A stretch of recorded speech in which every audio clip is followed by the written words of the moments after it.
ಹವನವನ್ನು ಮಾಡಿ ಇವತ್ತು ಅದಕ್ಕೆ ಪರಿಪೂರ್ಣವಾದಂತ ಪೂರ್ಣಾವತಿಯನ್ನು ನಾವು ಮಾಡ್ತಾ ಇದೀವಿ. ಈ ಪೂರ್ಣಾವತಿಯನ್ನು ಭಗವಂತ ಈಶ್ವರ ನೀನು ತಗೊಂಡು, ಅಂದ್ರೆ ಸರ್ವಂ ದುಃಖಂ ದ್ರಾವಯೇತಿ ಇತಿ ರುದ್ರ ಅಂತ ಸರ್ವ ದುಃಖಗಳನ್ನ ನಾವು ನಾಶ ಮಾಡತಕ್ಕಂಥವ್ರು ಈಶ್ವರ ಆಗಿರ್ತಾನೆ ಅಂತ ಈಶ್ವರ ವಿದೇಶದಲ್ಲಿರುವಂತ ಶಿವರಾಜ್ ಕುಮಾರ್ ಅವರಿಗೂ ಕೂಡ ಚಿಕಿತ್ಸೆಯನ್ನು ಉತ್ತಮವಾಗಿ ಕೊಟ್ಟು ಕ್ಷೇಮವಾಗಿ ಹಿಂದಿರುಗಿ ಕನ್ನಡ ತಾಯಿಯ ಕನ್ನಡಾಂಬೆಯ ಮಡಿಲಿಗೆ ಬಂದು ಸೇರುವ ಹಾಗೆ ಒಳ್ಳೆ ಅನುಗ್ರಹವನ್ನು ಮಾಡಪ್ಪ ಭಗವಂತ ಅಂತೇಳಿ ಪೂರ್ಣಾವತಿಯನ್ನು ಕೊಡ್ತಾ ಇದೀವಿ. ಒಳ್ಳೆ ಫಲವನ್ನು ಅನುಗ್ರಹ ಮಾಡುವಂತ ಪ್ರಾರ್ಥನೆ ಮಾಡ್ಕೋಬೇಕು.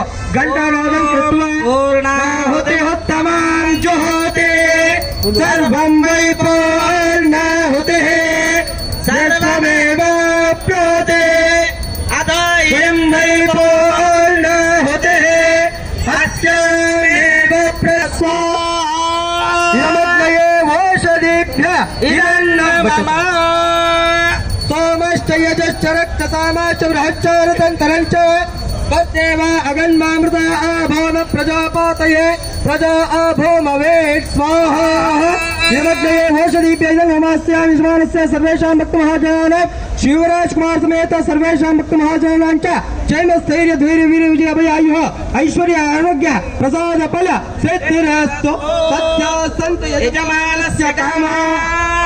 ಹೇಳ್ಕೊಳ್ಳಿ. ಓಂ ನಮೋ ಅಗ್ನಿ